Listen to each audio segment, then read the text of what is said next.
पुण्यात्मा, ये मानुष जन्म कितना दुर्लभ है और मनुष्य जीवन के अंदर फिर सतगुरु मिलना ये अति दुर्लभ है। श्रीमद् भगवत गीता अध्याय नंबर 7 के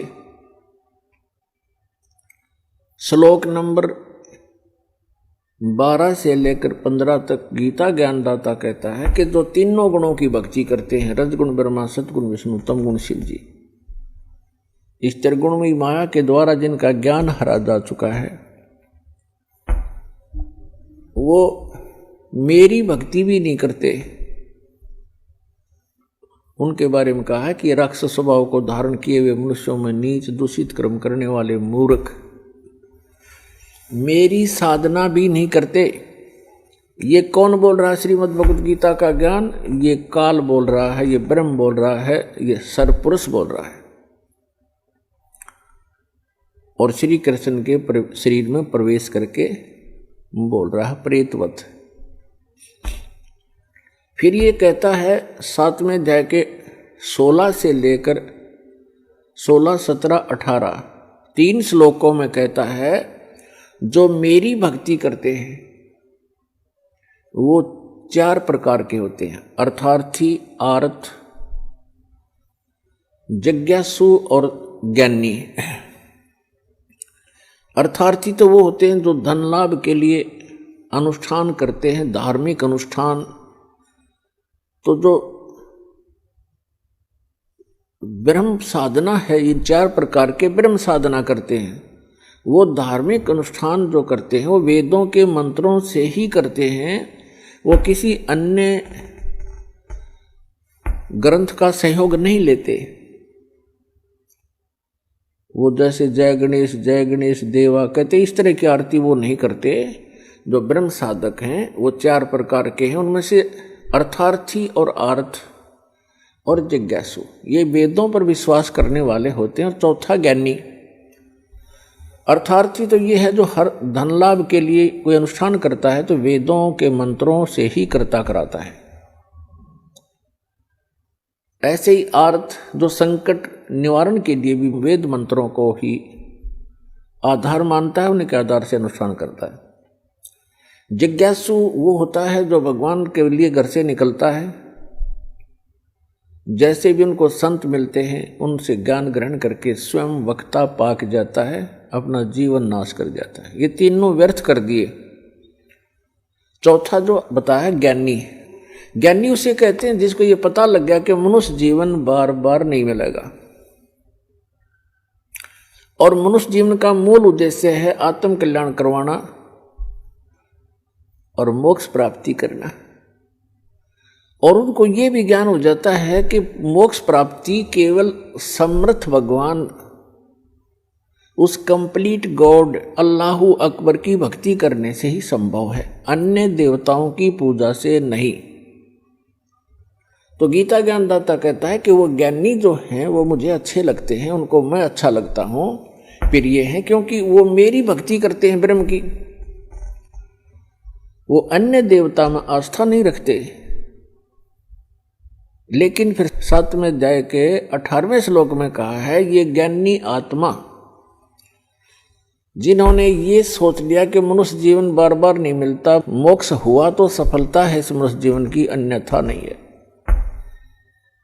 और उनको ये भी ज्ञान हो गया कि मनुष्य जीवन बार बार नहीं मिलता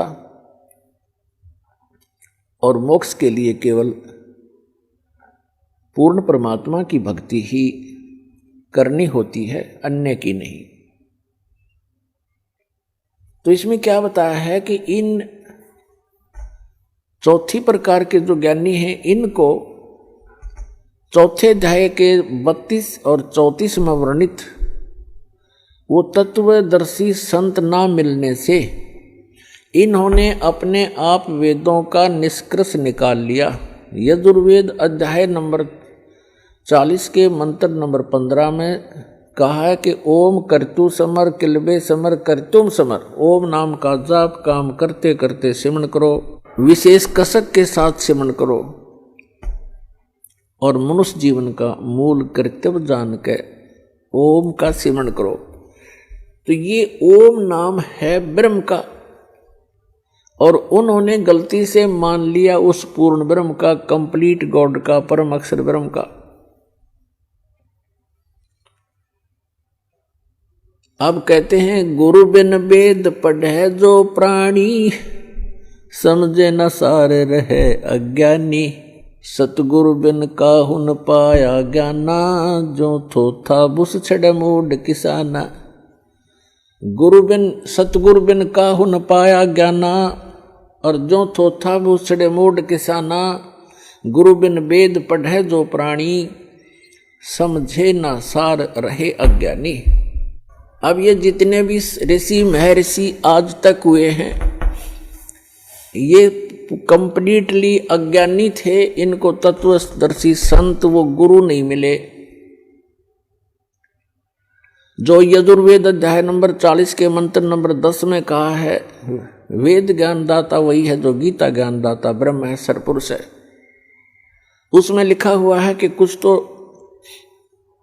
परमात्मा के विषय में कहते हैं, वो संभवात माने जन्म लेकर आने वाला श्री राम, श्री कृष्ण या अन्य जो 8 या 24 अवतार बताए गए हैं, 9 या 10, 24 अवतार बताए गए उनमें ऐसे आता है। और कुछ मानते हैं असंभवात वो जन्म नहीं लेता, उत्पन्न होता ही नहीं, अर्थात वो अजन्मा है, निराकार है, कुछ ऐसा बोलते हैं। उसके विषय में कहा है कि परमात्मा साकार है, निराकार है, या जन्म लेता है, नहीं लेता है, वो कैसा है उसकी जानकारी तत्वदर्शी संत धीराणाम लिखा उसमें, धीराणाम, जिनका ज्ञान स्थिर हो, तत्वदर्शी संत बताते हैं, उनसे सुनो। इनकी बुद्धि पर पत्थर पड़ गए कि वेद ज्ञानदाता तो कहता है कोई और है, तत्वदर्शी संत है जो इन वेदों से हटकर ज्ञान देगा। वो उनके समझ में आया नहीं। और यजुर्वेद अध्याय नंबर 40 के मंत्र नंबर 17 में स्पष्ट किया है, वेद ज्ञानदाता कहता है कि वो परमात्मा तो प्रोक्ष है, वो तो गुप्त है। वेद ज्ञानदाता स्वयं कहता है यजुर्वेद अध्याय नंबर 40 के मंत्र नंबर 17 में कि वो परमात्मा तो गुप्त है, वो तो प्रोक्ष है, ऊपर रहता है। और मैं ब्रह्म हूं, मेरा ओम नाम है, और मैं खम ब्रह्म, अहम ओम खम ब्रह्म, मैं ब्रह्म। खम माने दिव्य आकाश रूपी ब्रह्मलोक में, वहां रहता हूं, मेरा ओम नाम है। तो पुण्यात्मा, इसलिए परमेश्वर ने कहा अपने सूक्ष्म वेद में, भाई गुरु बिन काहू न पाया ज्ञाना, जो थोथा बुस छड़े मूड किसाना। गुरु बिन वेद पढ़े जो प्राणी, समझे न सार रहे अज्ञानी। तो ये सभी अज्ञानी थे आज तक के जितने ऋषि महर्षि मंडलेश्वर, केवल उन महापुरुषों को छोड़कर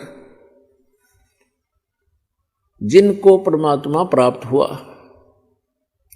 और परमात्मा उनके प्रयत्न से प्राप्त नहीं हुआ, वो अपने विधान अनुसार स्वयं ही आता है। जैसे ऋग्वेद मंडल नंबर 9 सूक्त 86 के मंत्र 26 और 27 में, ऋग्वेद मंडल नंबर 9 सूक्त 82 मंत्र 1, 2, 3 में, ऋग्वेद मंडल नंबर 9 सूक्त 54 के मंत्र 3 में,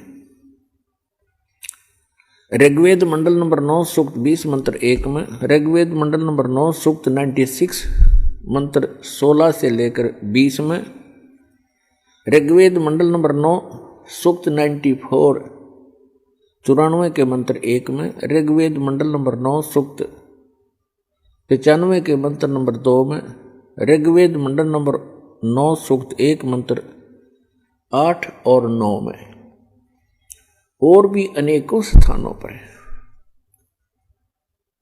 परमात्मा की महिमा लिखी है कि वो कबीर देव परमात्मा, वो परम अक्षर ब्रह्म है, सर्व उत्पादक है, सब आत्माओं का सर्जन करने वाला भी वही है और सभी ब्रह्मांडों का सर्जनहार वही है।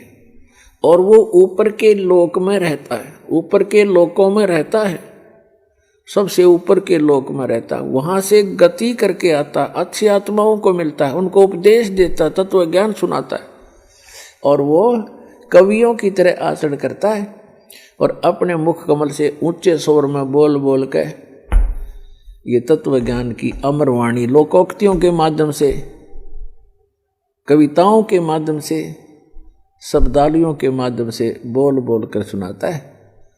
वो कवियों की तरह आचरण करता है और एक प्रसिद्ध कवि की भी उपाधि प्राप्त करता है। लोग कविताओं से बोलने के कारण, कविताओं के माध्यम से, दोहों शब्दावलियों के माध्यम से तत्व ज्ञान प्रचार करने के कारण वो एक कवि, प्रसिद्ध कवियों में से भी एक कवि कहलाता है। लेकिन वो होता है परमात्मा।